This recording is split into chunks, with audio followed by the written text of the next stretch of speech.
you have to include your name in the sticky notes that now wall, no? So we will now reveal who among you have given the best notes, the most creative ones, and you will each get to take home a sticker pack that we have on display at the back, no? So merch table natin. So let's take a look as to who wins a sticker bundle. So just to show you, no, that yeah, I think this is 23 stickers, right? In this sheet, and then also one set of the animal zodiac stickers. So we have a total of 4 winners. So let's move to the next slide, please, to reveal kung kanino or siya nga siya memorable ng wall post. So next slide, please. So ayan, let's sum up. Let's learn together. So who wrote or drew this one? So si Jamie. So please come on stage to get your sticker back from us. Congratulations. Pyongli, Pyongli. So this one will be the one to award. So ayan.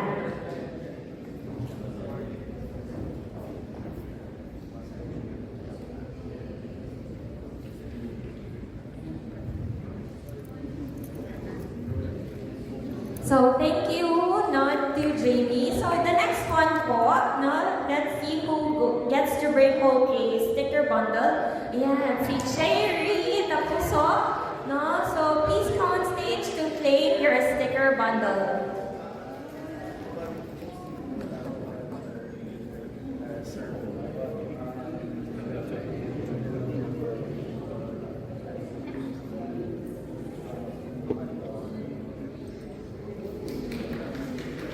Ayan, no, it's notable to see that I hope that he's proud of me that I'm now slowly learning Hokkien and Mandarin. So, Cherry, a little bit of encouragement, no? Although it's hard at the beginning, it will get harder yet easier at the same time. So the more you know, no, I hope that you truly choose to not give up on learning both Mandarin and Hokkien because it will get you very far in life.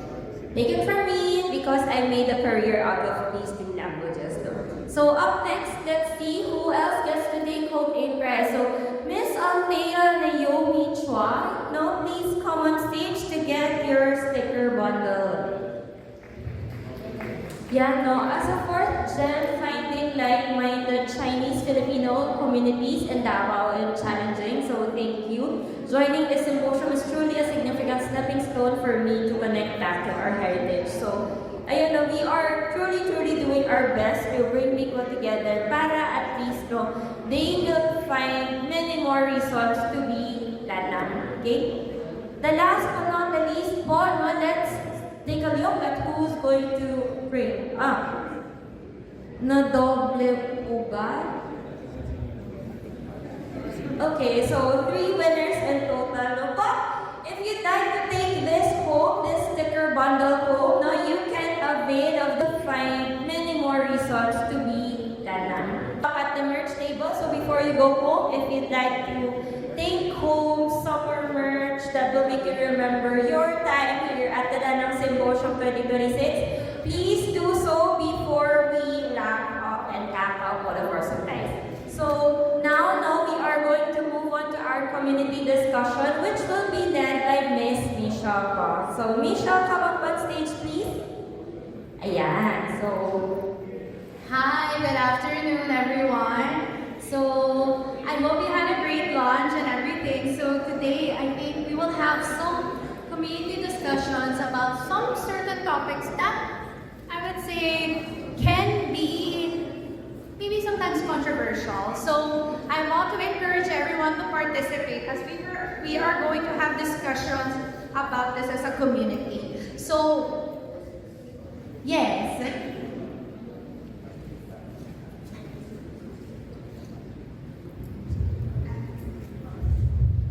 Alright, sorry. Okay, so we're going to have prompts that are going to be in the slides, and I will want to encourage everyone first to have discussions about that topic with your fellow table. And then we'll give you a few minutes, maybe minutes of table discussions, then let's discuss together as a group. So just a little house rules. When we're going to have a discussion, let's keep in mind, like if someone is of course talking about something that is maybe something you don't agree with, let's keep in mind some aspect and some wording. So I encourage everyone to, of course, speak their opinions, but let's also be really respectful of one another. So just a house rule reminder. And if you want to, of course, bring up a topic, just raise your hand. We'll bring the microphone to you. Okay, so let us start with our first prompt. All right, prompt 1. Using new media, games, memes, AI, and pop culture for Lanape is more important than preserving old forms traditionally. So we will be giving you 2 to 3 minutes to just discuss this with your table, and then let's proceed to having this big discussion with one another. So please get together and just discuss, agree or to disagree with this prompt. Is new media more important than preserving old forms traditionally? Sorry. 2 to 3 minutes to just discuss this with your table, and then let's proceed to having this big discussion with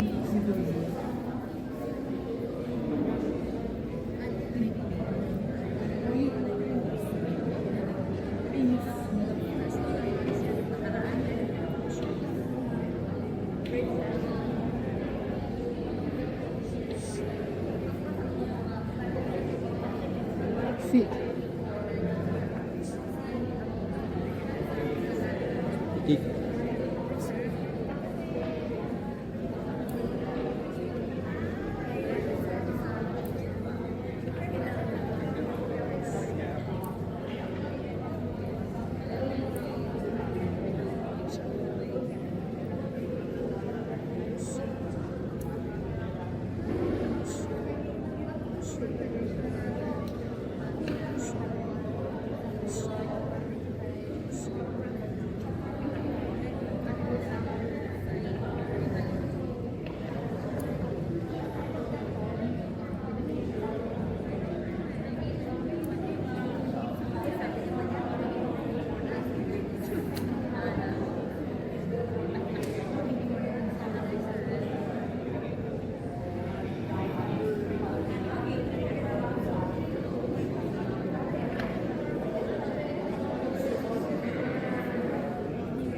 Okay, so I'm going to start now our community discussion for this prompt 1. So who would like to give their table's discussion on this topic?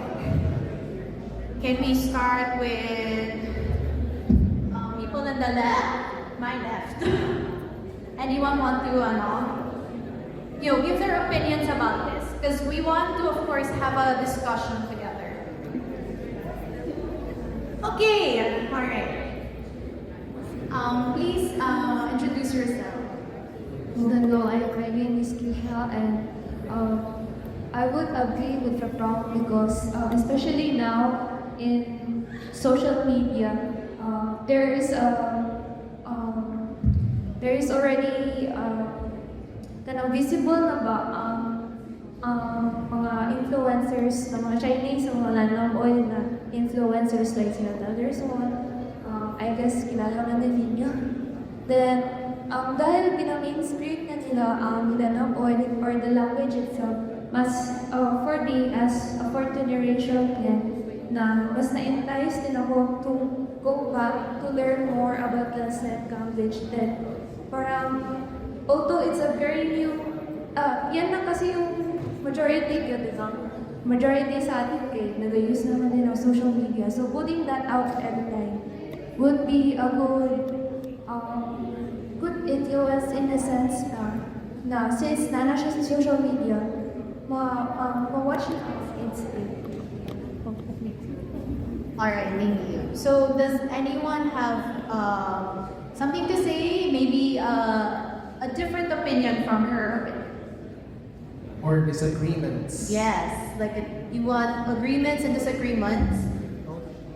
Thank you. Yes.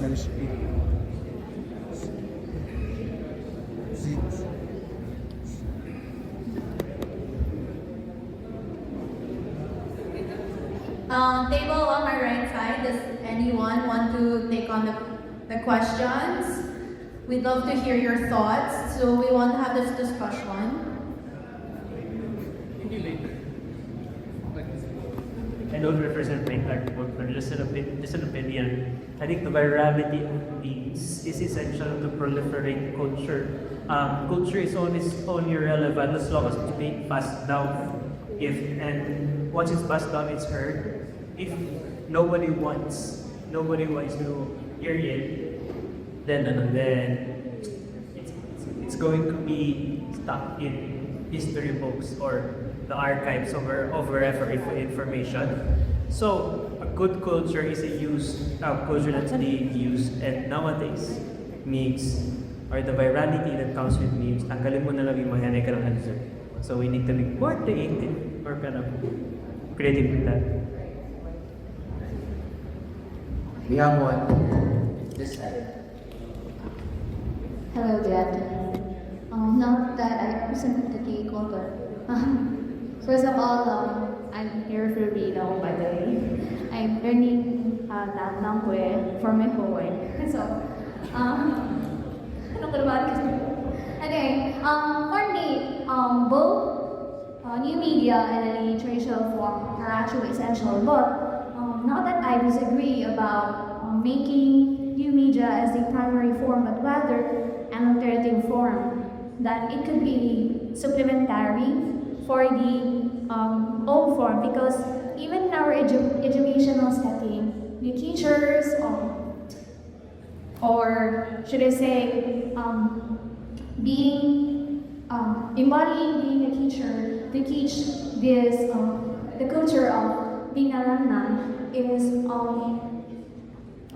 is embedded from, or I mean imbibed from the books, from what's been passed down. And those traditional forms have been practiced over and over during 2 years. So I guess, not that I disagree, but again, new media is always supplementary, and along the way, actually, we have to, I think everyone's convinced that every meme, every games, every trending culture are actually just a fad. Now, you need to be more creative to adapt another new meme, so that you have to connect with other people for them to understand or makihalubilo or somehow like that. But when it comes to traditional form, it's there.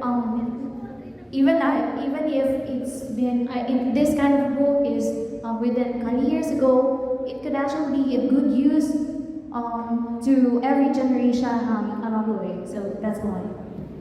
Alright, thank you so much. So I will be moving on to our next prompt. So wrap up this discussion already. So our next one, Lanangs outside Manila have had to adjust to Manila Lanang culture more than Manila Lanangs have tried to understand theirs. Agree or to disagree? Why? So, again, how many minutes again? So please discuss with your group, then we all go in together. Yeah.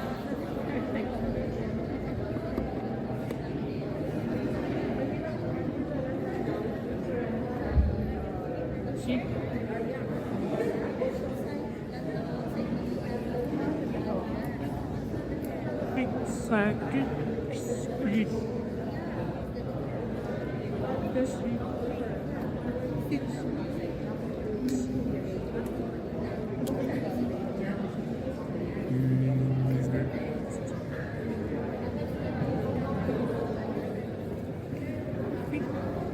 Ito sudah biasa dari situ konti berbesi. Cek penina kopi.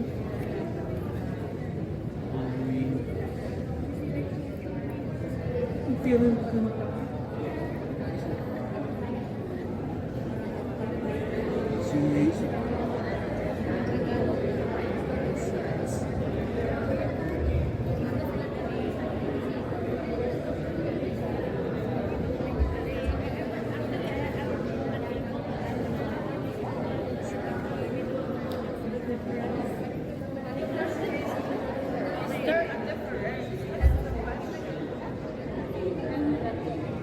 Galingan niya tata efta na nasita.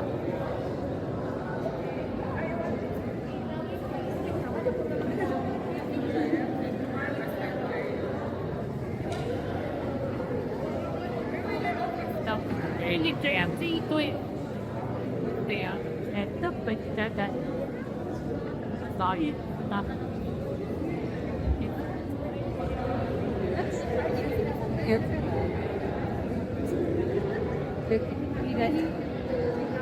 Ito ni si Apple tayo dati.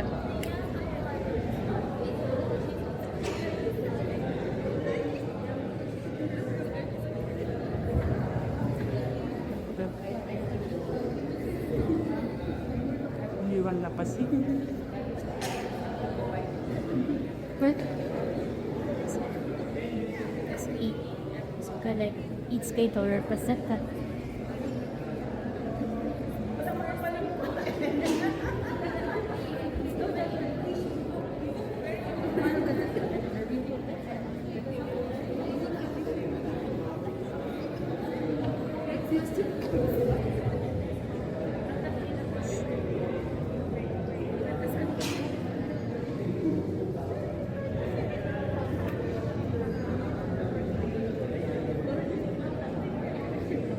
Okay, all right. So let us have this discussion now.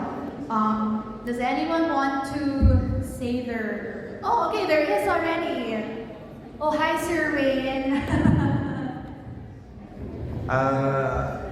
Owing from my experience in the law and here in Davao, I can both agree and disagree with that statement because sometimes there are similar words or phrase and used in Manila that can lead to others to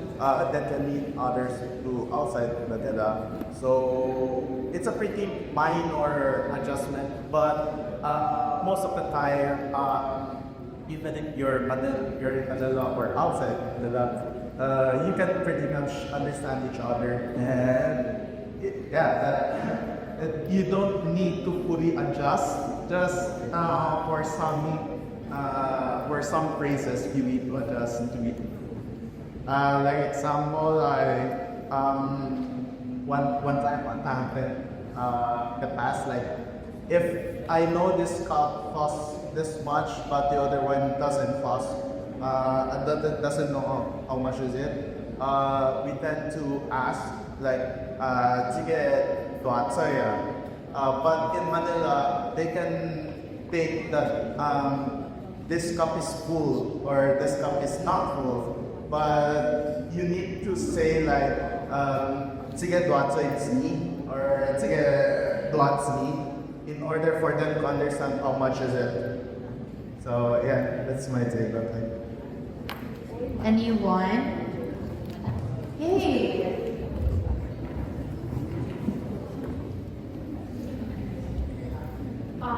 For this question,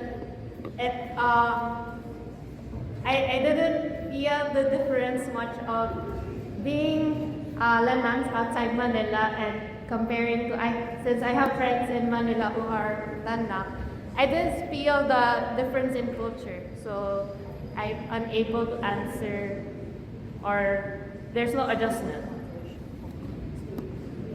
Okay, so no adjustment. No adjustment, please. Anyone? Okay, here. Can I have a call? Please.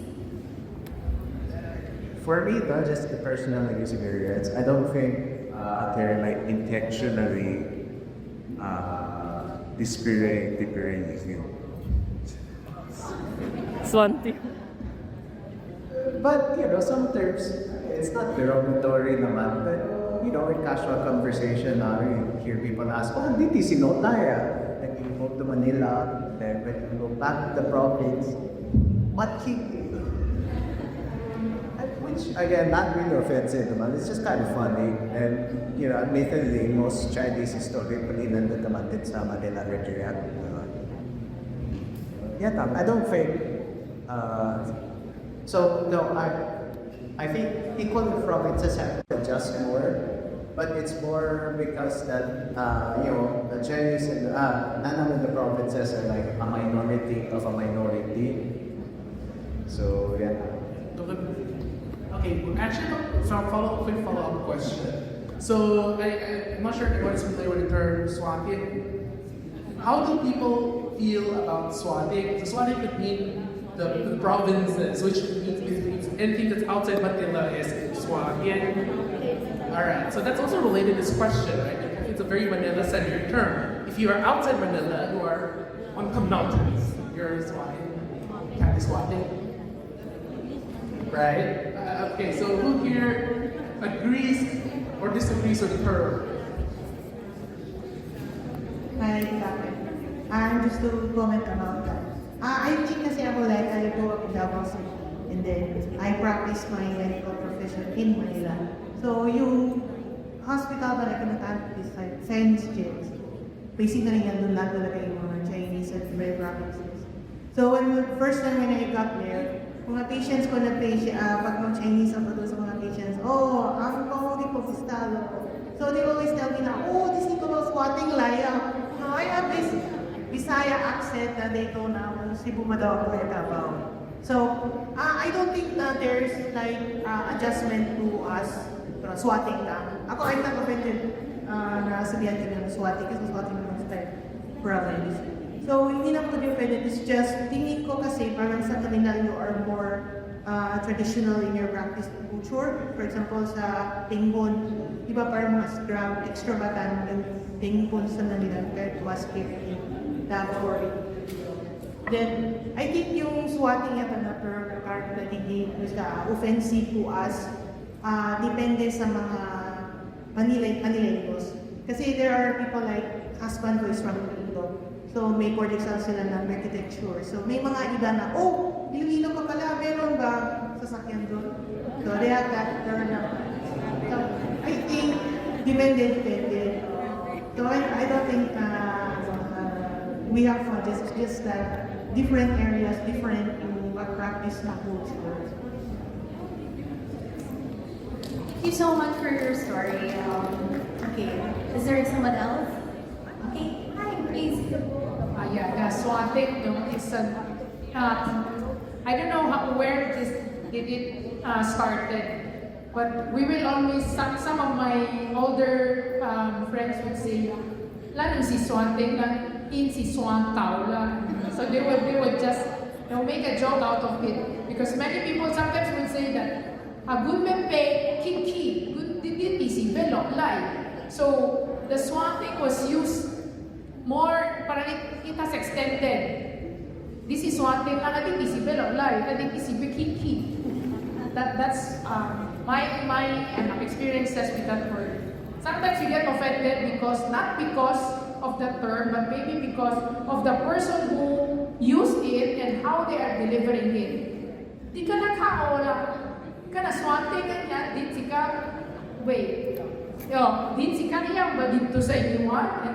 Is the sun hotter in your area than in Manila? So that's why we experience this with that word. Sometimes you get offended not because of the term, but maybe because of the person who used it and how they are delivering it. Di ka nakaola. Experiences are very similar. It's just, of course, like, need to better understand each other from where we are from and better understand each other from the other place, like more empathy with one another. So I will be moving on with the third prompt.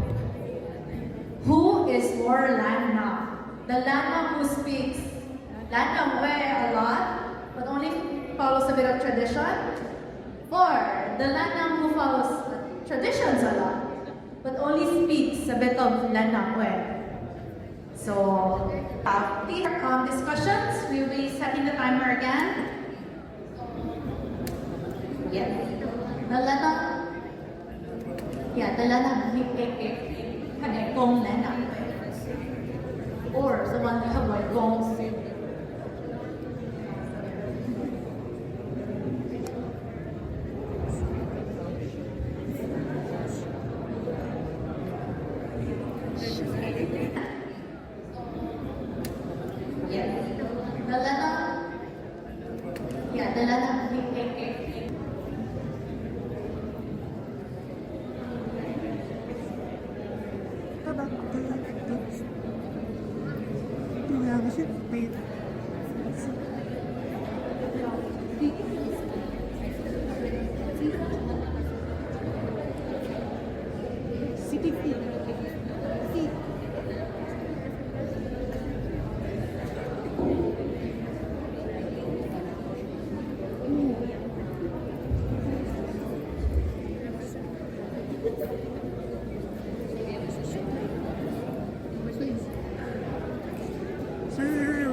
He is white.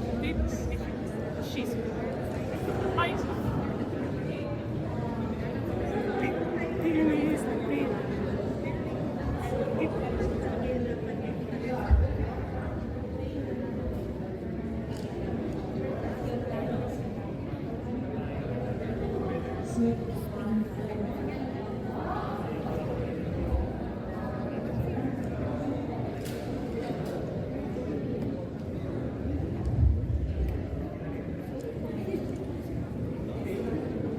Okay, let's proceed already with the discussion. So who here wants to give their first answer? Who is? Okay. Actually, want to hear you. Yes. Hello, I am Howard from Cotabato City. I think the more Arab is the one who speaks Lanao Buhay because everybody in town and follow many tradition. It's easier to buy red clothes and Chinese New Year decorations online, but it takes a lot more to learn the language. It takes a lot more hard to learn the Lanao. Thank you so much. Who here has agreement or disagreements? I'd like to hear.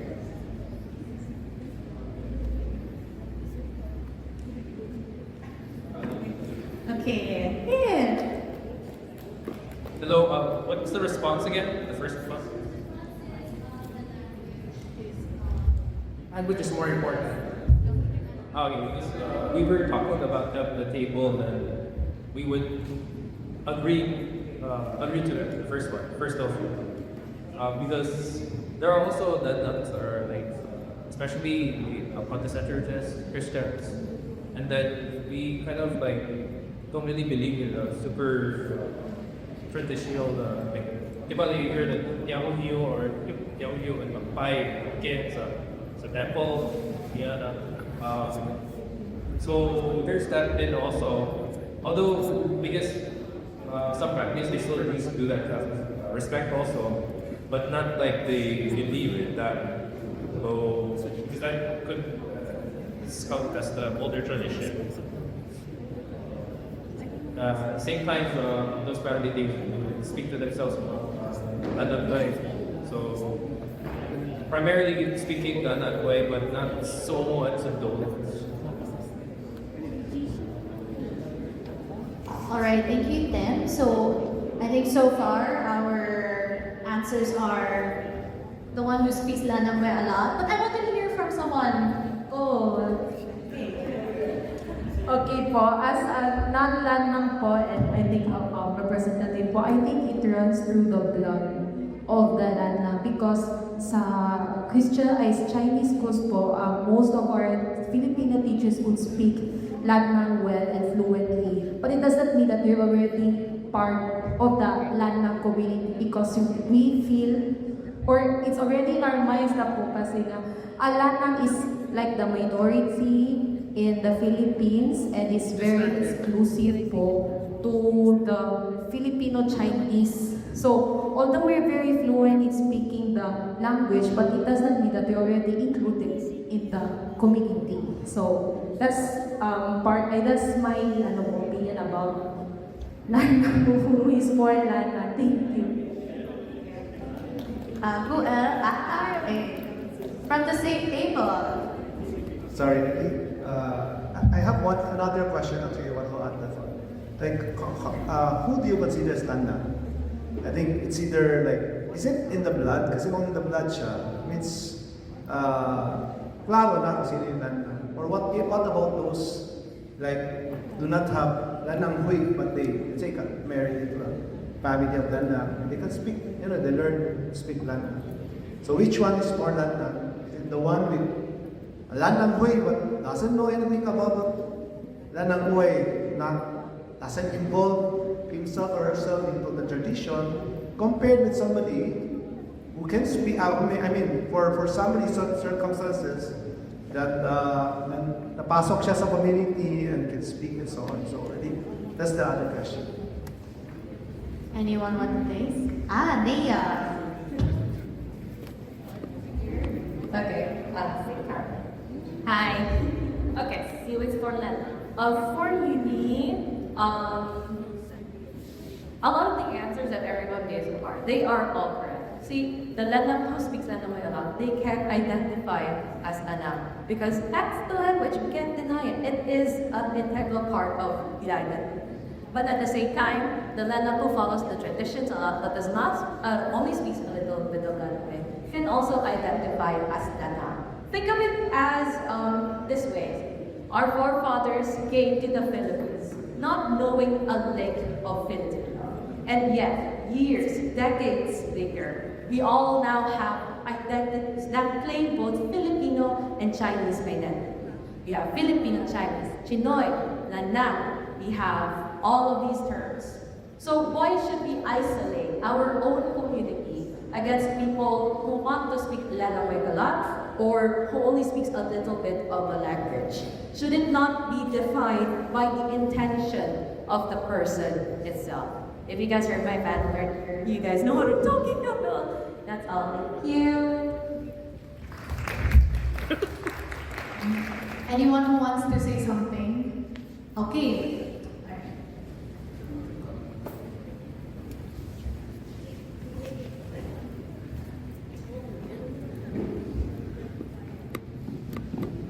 For me, I don't think it's necessarily in the blood, but by the tradition and culture the person follows. Because if you look at it ethnically, there's no difference between an ethnic Chinese in the Philippines or an ethnic Chinese in China. They still share the same blood, but they're separated by tradition and culture.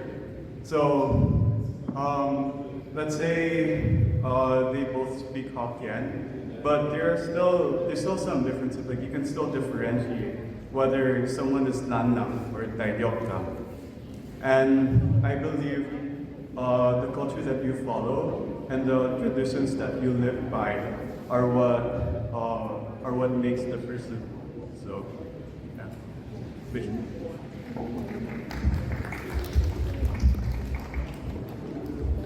Alright, so thank you for all your opinions. Actually, this question is kind of related to one of our topics back in our first symposium about how does one identify with a community. Actually, I think our speaker mentioned 3 criteria, which was your genetics or your people, your language, and your location. So it's more like people relate to a community based on these 3 things. It's just a matter of which one do you prioritize. So you just have to find out which one is it, right? So I'm going to be moving on to prompt 4. Should we teach Lanang as a local language or as a foreign language for the next generation? So, timer starts for our table discussions. I will have to shorten a bit of it from our time. So please start here.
Can we ask one local and Korean languages?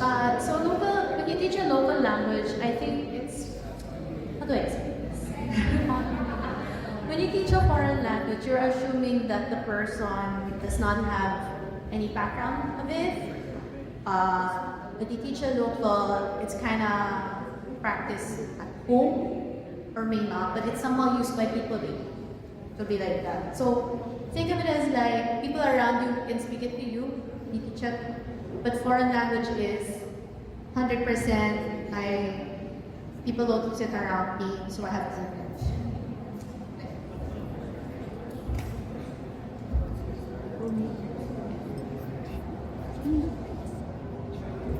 Kasi I think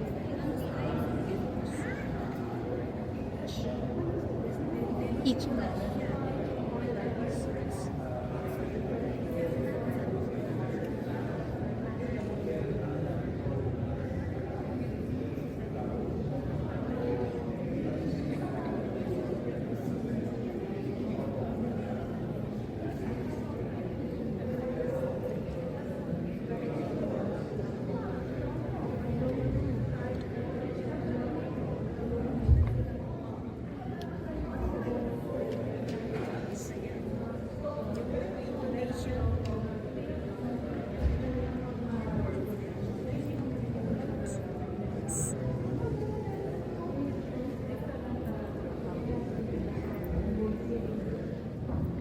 Hi, okay, let's have this discussion, alright? Does anyone have any thoughts? Should we do local or second language? That's the letter Ray who say it. Should we teach Lanang Maya as a second language or should we teach it as a foreign language?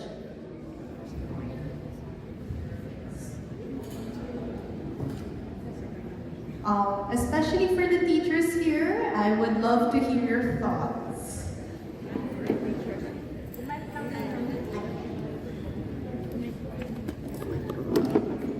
Hello, good afternoon ako rin po. So, I can only say the context of the blog. So, as a Chinese teacher, as a dance teacher with a background traditional and standard education space, like use space the office time. So I was assigned to the Bobish Chan, and then I transitioned to freelancing setup of teaching Chinese. So currently I'm connected to schools that don't have Chinese, and which is considered a non-Chinese schools. So the demand there is mandatory, but at the same time, there are also parents who are requesting of Lanang Boy. Like some parents directly ask from me, although I don't have much proficiency on Lanampoy, but I can feel the need, no, for many different groups, no, in Davao, the parents, especially for those who are married to Chinese Lanang. So my answer here is quirky indeed. No, I think we should teach Lanang as a local language since it's considered a survival language in Davao.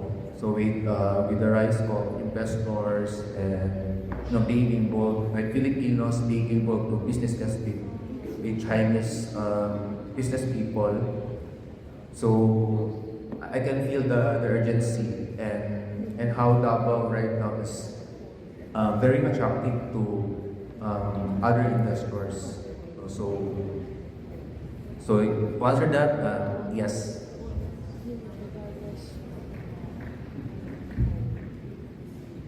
Great. Since we have volunteers. Okay. First, I would just like to comment there's a technical error in the use of the word. Lanang is not a language. It's just a dialect. Okay, so when we say language, it's national in nature. Okay, and when we say foreign language, it's Mandarin for us Chinese. Okay, but to answer the prompt 4, I think we should teach actually both. No, because again, just like was the only teacher said, we use locally Lanakwe. We call Lanakwe. No, however, Mandarin, we cannot forget our roots also. Not necessarily our own. I'm a 7th generation Chinese. My dad is a pure Chinese, however, sabi ko nga kanina, my mom is a pure Tagalog. No, so we do not forget pa rin that we came from, our ancestors came from China. So, and usually, I don't know if all will agree with me, but then we're always told that you have to go to China. You really look at China also and see where we came from. And then when you go to China, I had a difficulty because I cannot speak Mandarin. I am a graduate of Stella Maris and we had only one. And in fact, the Chinese that was taught to us was the Mandarin from Taiwan. So I still remember that our books are from Taiwan.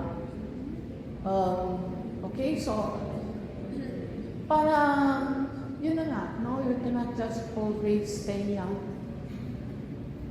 It is only Lanang that you did learn. And I would always say that for some, quite old ako yan, kami yata manood the ko.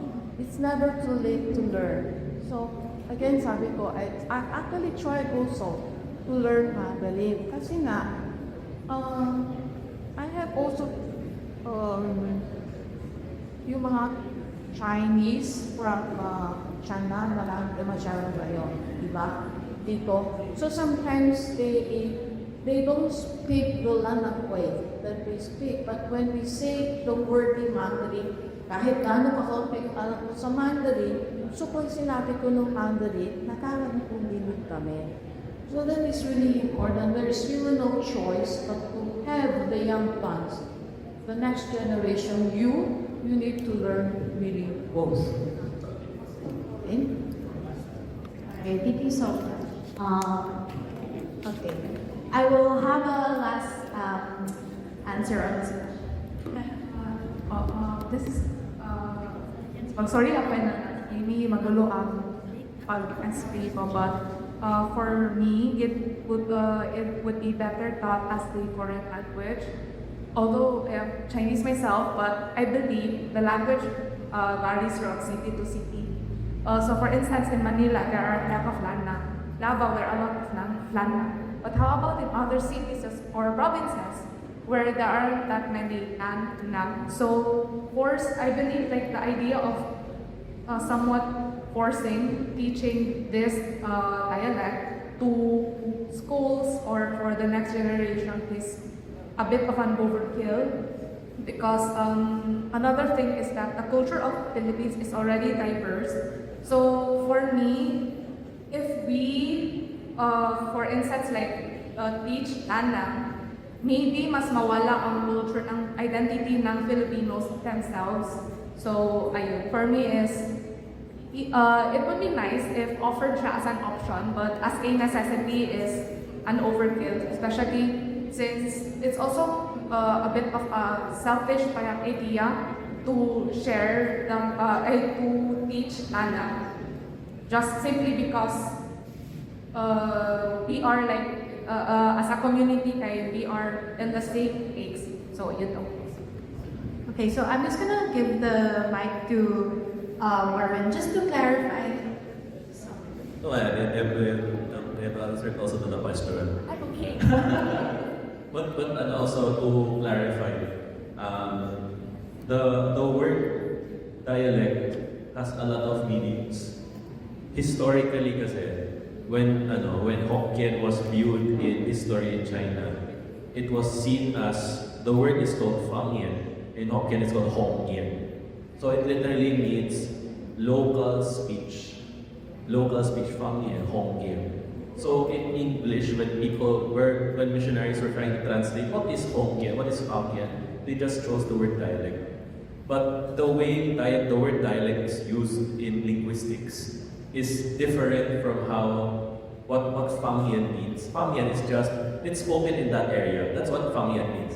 It's spoken in that region, spoken in that Fang, in that place. So in linguistics, when we say dialect, it means that it's so there's one language and then many dialects that only differ by a bit, but people can still speak with each other. For example, I can speak in Hokkien with someone from Singapore, pero they sometimes have different words, different accent, different grammar, but we can speak with each other, then it's the same language. So one Hokkien language, different Hokkien dialects, Singapore Hokkien, Malaysian Hokkien, Philippine Hokkien, something like that. So it depends really on what you mean by the word dialect. And these days, a lot of people who study linguistics, they don't like to call Hokkien a dialect anymore. They want to call them a language using the linguistic definition because historically, when you refer to something as a dialect, it kind of belittles the language as something unimportant. It's the same as referring to, like, let's say Bisaya as just a dialect. It's not important. So the word dialect also has that connotation. So that's why linguists nowadays want to say that Cebuano is a language, Hokkien is a language. So also to answer the question there, it's tempting to think of Lanang as a foreign language because let's say, for example, if you go to a place like, I don't know, maybe random, Surigao del Norte, random place. I don't know if there are Lanang there. I'm just guessing kung wala masyado. So if you teach Hokkien there or Lanang there, probably it may seem foreign to them. But my question is, what if, just a random question, what if we try to teach Cebuano in Manila? It's foreign to Manileños. Cebuano is foreign to Manileños. But does that mean we're teaching a foreign language? It's not. Just because it's not familiar to Manileños, just because Cebuano is not familiar to Manileños, and you're teaching Cebuano in Manila, does not mean you're teaching a foreign language. You're teaching a language to non-native learners. So, the fact that we have Lanang spoken in the Philippines means that it's not a foreign language to us as a country. This is a language that is natively spoken in the Philippines. So we should not really think of it as a foreign language, especially because we have many speakers of Lanang in all our major cities. So, the question is, should we teach Lanangwe as a local language or as a foreign language for the next generation? My answer is to whom? My question is to whom? Because it also does not say to whom. It's just, should we teach Lanangwe to whom? It does not say. Should we teach Lanangwe to the Filipino Chinese? The third, fourth generation Filipino Chinese, or the first, second generation Filipino Chinese, or the Filipinos. It does not really say it. But my basic, sorry, I talk a lot. But to summarize my entire, I'm taking the time too much. To summarize my answer to this question is that we can talk about precisely to whom, but in general, it's as a second language because it exists in the community.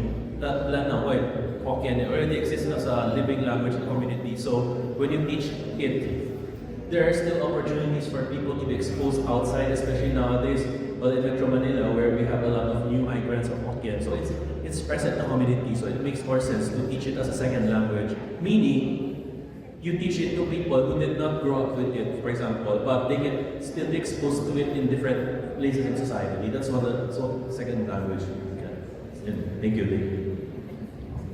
Okay, so actually, So like this proposal, like Lanangwe, we're the kind of like consensus in the past few symposiums is that we should kind of like think about Lanangwe or try to reflect on Lanangwe's status as a Philippine language. So whenever people think, like, maybe my grandparents probably say Lanangwe, oh it's not Filipino, it's Chinese, literally Chinese. Lana means Chinese. But then we all know that language can change as well, right? There are a lot of like Filipinoisms already. And some of us speak, I learned Lanangwe, and in its mixed form. I did not learn its conservative pure form. Like, my mom and dad would always halo-halo, salam sa akin. Kasi hindi kaya yung mga labo pa, ganun. So, I learned it as a language already, as a first language. So, the argument I'm trying to convince everyone, or you guys can consider it, is maybe Lanangwe is already a Filipino language. It's a language in the Philippines. It's developed and cultivated in the Philippines. If you go to other places that speak Hokkien, they don't necessarily call it Anangwe, actually. We think they will say it's Anangwe, but actually if you ask people there, maybe they don't necessarily call it Anangwe. They call it Hokkienwe. Or or something like that. So anyway, that's just a side note. Maybe we should treat Lanangwe as a local language actually by Manams or Philchai or Chinoy or whatever. Alright, let me give the mic to Sean. Alright, I'm gonna wrap this up. So actually, this question is very much related to how Marvin phrased it. The only reason why we kept it vague is we wanted to see what were people's opinions about this. So I'll be wrapping up already our community discussion and moving on to our Q&A. Alright, so do we have other questions? The mic is open for anyone who wants to give questions, and you can also even ask us ELA folks for questions and let's all answer together. Alright. Any questions from this side? Like any topics you want to bring up regarding Lanangwe?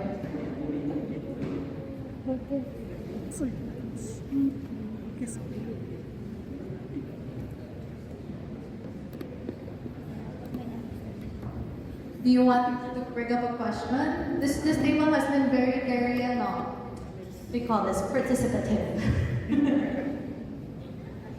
Do you guys have questions that you're too afraid to ask? Yes, let's keep it open. Yes, okay, hi. Please step up to the mic and then ask your question.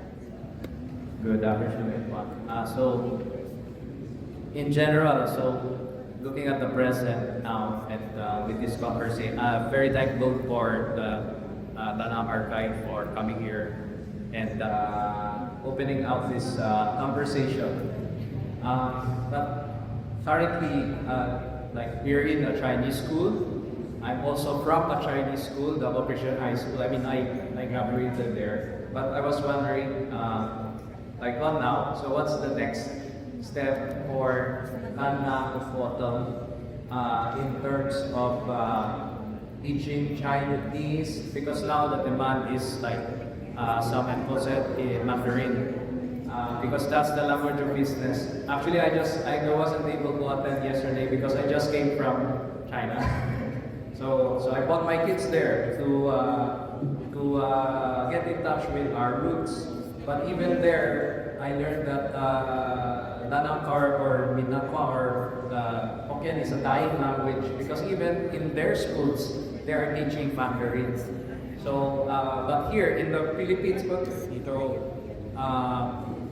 I wonder what's the view of the Filipino Chinese in teaching Lanao or Mandarin moving forward. The question: do we use it as our teaches as an elective, or do we still integrate it in the curriculum simply because we're a Chinese school? I think there's someone who wants to answer that question.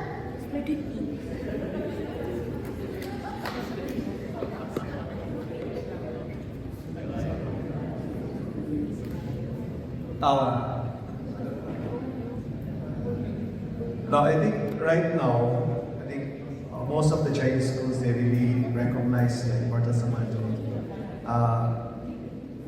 For your information, I think around 20 plus years ago, there was a year that the Mauritian High School actually taught Lanang Koy. I think I have a student here who experienced that for a year.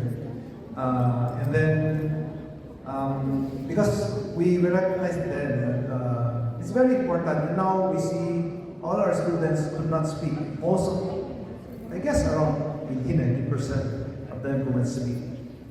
The problem, but we did encounter some difficulties. So one of them is, actually the response was very good. The students actually appreciated it. But at the same time, we encountered some difficulty because of, I think one of the speakers mentioned it, that there are a lot of variation in Lanang Koy. So when we teach it to the student, like, which version we teach them? The other one is the phonetics. The phonetics is very complex. It's very difficult to learn. Until now, I did not learn it. So that time, we had Ernie's mom as our consultant, was a teacher as well. So we developed a book. We even had a CD for them to listen because it's very difficult to teach them the phonetics. But I think right now, it's not, you don't really have to complete Mandarin and Lanang Koy. Most probably, because Mandarin is still the national language. So it's still important to teach that.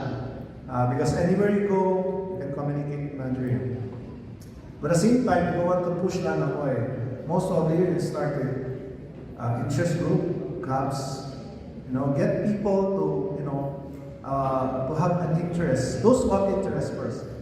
Get them to learn, get them to speak, and maybe slowly they can. Actually, when I was in school, we speak Lanang Koy then because it's kind of a secret code. Our English teachers do not understand us. So, yung mga English teacher nagagalit sa amin. Huwag ka kayo mag-Chinese niyan, hindi ko alam ano sinasabi ninyo. Hindi namin alam baka binabangkay kami. But that's somehow, sa mga kids, ganun eh. That's how you arouse the interest. So I guess that's something that I can think of as a prevention most often.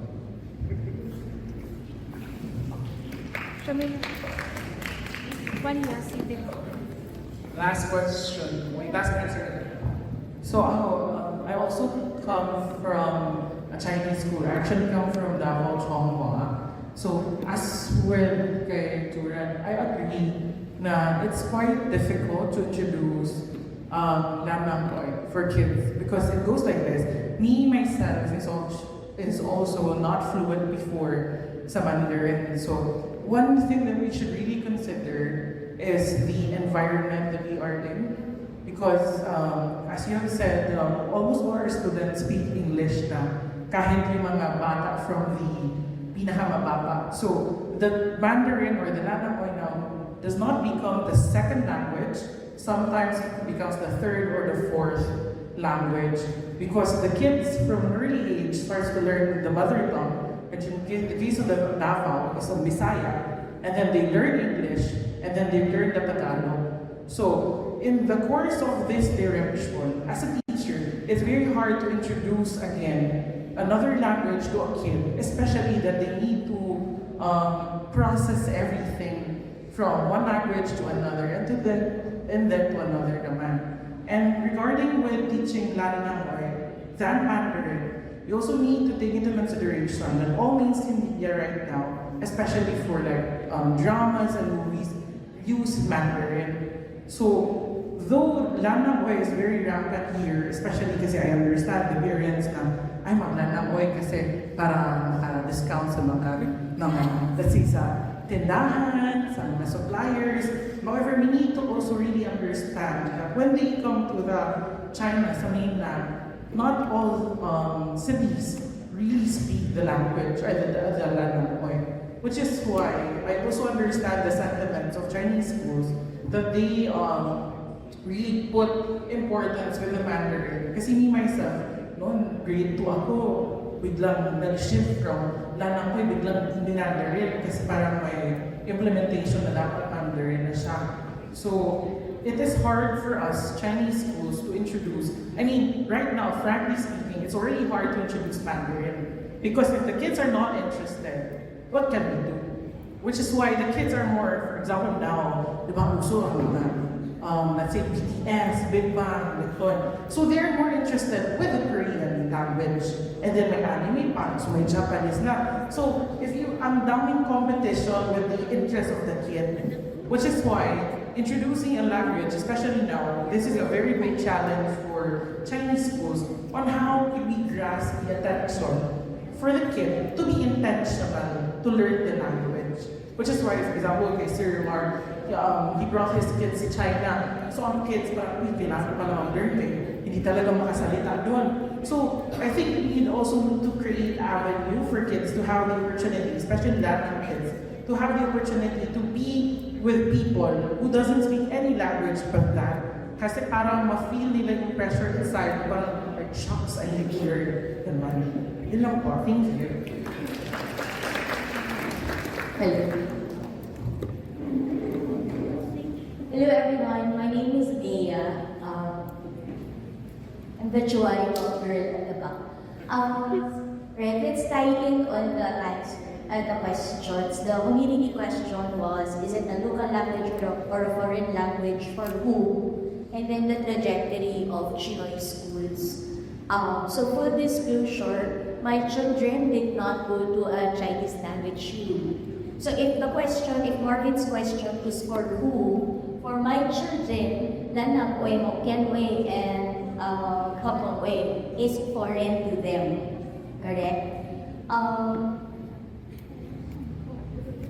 Let's ask another question. How many of you here are parents? Raise your hands. Ba't ang konti? Ato lang maano. Okay.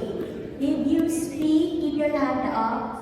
Did you speak to your children in Lanang? Correct. Okay, next. For the young people here, raise your hand if you are Chinoy or if you know Lanang. Okay, let's ask. I'm gonna ask you. I'm gonna ask Shoti. I already was speaking kanina. Shoti, where did you learn Lanang? Mommy? Alright. Did I introduce Isa? She's our super girl. No. She's also just in high school, the youngest member of the Lanang Archives. Where did you learn? Okay, so my situation is short answer. I learned it from my mom's friend. Alright. So, you learned it because you were speaking regularly? No? No, I wasn't. I was. It's kind of like I wanted to learn it because I wanted to embrace my heritage as a Lanang. I'm like 5th gen ata. It was pretty far. And so I wanted to reconnect with that. but well, Alright, so 2 aspects, diba? So this is what's the reality in terms of language education. We always have two different routes. One is parents. The first language is always the home language. And contrary to popular belief, science and research has shown that we can teach multiple languages at the same time. So there is a trend called the one parent, one language. But what if you want to teach your children multiple languages? Eh, dalawa lang yung parents, so limited ka to 2. No, science has shown that you can teach multiple languages at the same time. Right? So that's one, the home front. The next front is motivation. Motivation as teacher is seeing, mas interested na sila. So, my eldest knows Korean. From Duolingo and from from just YouTube. He goes K-pop. Then my youngest is learning Spanish. Kasi the dream is to move to Spain now. I don't know why. And then, the parent factor is I force them to take Hokkien lessons. Good. So they're not very happy with me at that. But the motivation, teachers know this. So in terms of school trajectory, teachers know this. How do you motivate? You can't force. She learned it because she was interested, because she wanted, as an older child. As someone who can make a decision to learn it. No? So, how do you motivate? And if you do not have the support of parents, then that's going to be very difficult. Right? When I say support of parents, I don't mean na the parents are pushing the child to go learn. What I mean is the parents themselves to try and speak the language. Right? So I have a friend, super funny lang siya because she's very cute, right? She's actually second generation, but her accent is so not Filipino accent. She's still cute, right? But her children do not speak at all. I don't know why she decided to speak to her children in English, right? When she is such an expert in both Lanaway and Mandarin, right? So it got lost by just one step. And so we have this, so the schools, trajectory-wise, the schools and the parents have to talk it over and really move forward together, right? Because if you have parents, delinquent parents like me, who don't send their children to Chinese school. Ouch, sorry. So, we need the support. Chinese language schools need the full support of parents. That we speak it at home as they teach it in school. I hope that helps.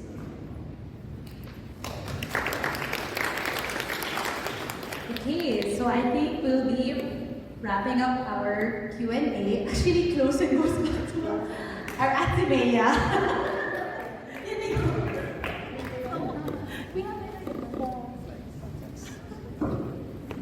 Dito nilang ba ako sa likod?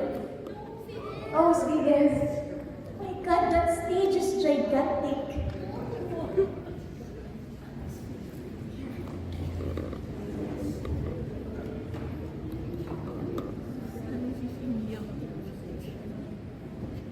Closing down. Alright, so I'm actually very happy to see young in age and young at heart at the symposium. I know that for a lot of us, the word symposium sounds very intimidating. Parang sobrang academic, nakakatakot. Parang sobrang serious. Yun pala, mga host mo, magaya ni Misha. So I hope you learned new things at this symposium and bring your learnings home with you and continue to marinate on those learnings and see where it takes you next. Right? So before we end, we do need to acknowledge our partners and sponsors. So shout out and give a round of applause to our conveners, Wilkinson Juan Gonzalez, and our Davao local, Mr. Lawrence Edward Liu.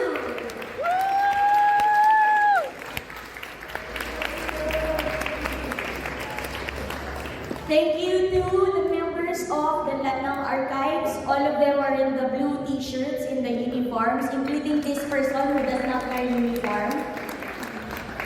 They are all the volunteers who made all of this happen. And our creatives who are not here, only Nea is here, but our creatives are Chloe Yu, Felici Laroya, Sabine Chua, and Nea Cipriano. They created all of those stickers, they created all of the slides, the wall that you see, all of the publication materials.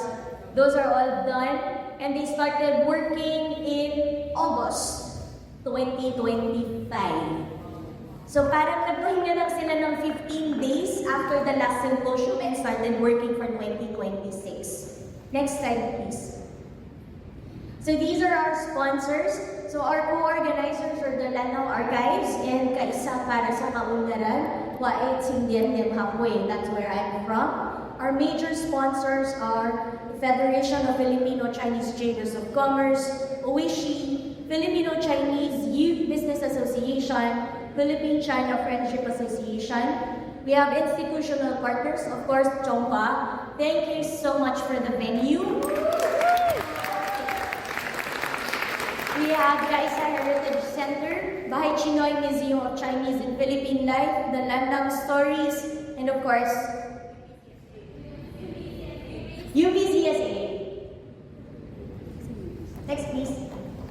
Okay, and we have our media partners, Chinoy TV, Chinatown TV, PhilChai OC, a minor sponsor. Your program, the printer of our program is Microfarms. So if you like the quality, take order it from there. Thank you to registration fee sponsors, Miniso, Gmod, Davao, and we have one anonymous donor. She was actually the first one to donate. And then Jill Go and Kent Lau Gomez. And that's how there's a number of you who got free registration. That's because of them. Next, please.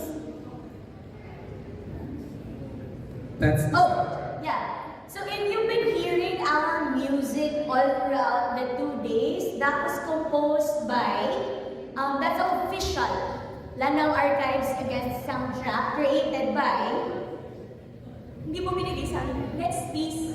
Next slide. Okay, so he's on Spotify. Please take a screenshot. Please take a picture already and follow him. Next, please. Alright, so we'll leave this up for you to do an evaluation. Close. So to close this symposium, I would like to leave you with something to think about. Kailangan may mag-isipan tayo. So we often think that a community, when we say Chinese community or Chinoy community, we're imagining something big or something grand. So I'm looking around like the Davao Chinatown, has to be an entirety. Or outside the Hapingman, the arch, the Chinatown arch there. Or maybe it's a community because it's an event organized by Davao Chamber, right? But the reality is that over the past 2 days, what we've seen is that a community is us. It is sustained by conversations that we've had over the past 2 days, conversations, the stories that we've shared with your table mates, the questions that we've asked today. The future, I feel, the future of the Lanang community is not just determined by how people speak Lanang, Are we fluent? Are we mixed? I don't think it's limited to that. I also don't think it's limited by how much we preserve of our culture. That was our question earlier in the community discussion. So I was listening to the talks the past 2 days, and I'm thinking that the community is mostly shaped by whether the next generation, our young Chinoys, feel that they belong. No, so I guess this is a warning for us good people. Do we make our young feel that they belong with the community? Do they feel that they matter? Do they feel that their identities are accepted, whatever that identity is? Are they welcome? Is there a place for them within a community that we call Landang? So earlier, around lunch, Will was asking me if Bahay Chinoy could put up an exhibit, a permanent exhibit about Landang Way. You know, after all, it is a definitive marker of who we are as a Chinoy. And, you know, immediately I was telling Will na no, Bahay Chinoy is history. Landang Way is not history. No, but then of course I can't just dismiss it like that. Because thinking about it further and reflecting upon it further, I think, well, I'm still correct. Because culture is not stagnant, right? So culture is not a museum piece. It's living inheritance. It's a living thing that moves. So 2 of the comments in the Landang wall, they got sticker packs earlier. I was reading it and 2 of the comments said, it's about these 2 days help them discover more about the stories of their elders, to understand their Taiwan better. And that's it. That's culture. This is the very nature of culture, where it is transmitted by an older generation, received by a younger generation, and reconfigured. We reshape what we receive and then continue to pass it on. That is both our privilege and responsibility. So as we leave this symposium, I'd like for us to carry new knowledge, new friendships, pride in our language, pride in our heritage, but mostly, I want you to leave curious. Always be curious about who we are and who we want to be. Kamsha din loto, tamka tige, Landang yendo kwe.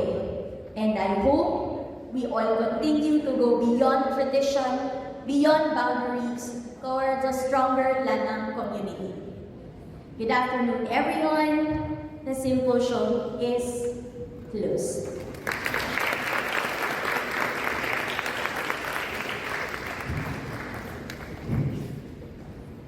Okay, so if you're interested in more things related to Landang heritage, next slide, please.